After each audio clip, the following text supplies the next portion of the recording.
কুয়েতে রাষ্ট্রদূতের সঙ্গে Bangladesh community Kuwait নেতৃবৃন্দের ঈদ শুভেচ্ছা বিনিময়। কুয়েত প্রতিনিধি ইদ্রিস আলী সোহাগ জানান, কুয়েতে রাষ্ট্রদূতের সঙ্গে বাংলাদেশ কমিউনিটি কুয়েত এর সভাপতি ফিরোজ বদু, সিনিয়র সহসভাপতি কামরুল ইসলাম, সাধারণ সম্পাদক মোহাম্মদ বেলাল হোসেন ঈদ শুভেচ্ছা বিনিময় করেন। কুয়েতে ঈদ উল ফিতর উদযাপিত হয় বুধবার 10 এপ্রিল। স্থানীয় সময় 6:45 ঈদের নামাজ আদায় করেন প্রবাসী বাংলাদেশিরা।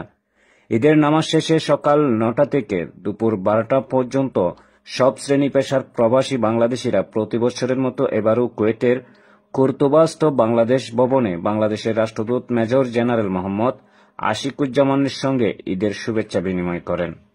রাষ্ট্রদূত প্রবাসীদের ঈদের শুভেচ্ছা জানিয়ে বলেন, প্রবাসে সৎভাবে জীবিকা নির্বাহ করার পাশাপাশি কুয়েত সরকারের আইনের প্রতি শ্রদ্ধা রেখে সবাই মিলেমিশে থাকতে হবে। পরে প্রবাসীরা রাষ্ট্রদূত মেজর জেনারেল মোহাম্মদ আশিকুজ্জামানের আমন্ত্রণে মধ্যাহ্নভোজে অংশগ্রহণ করেন।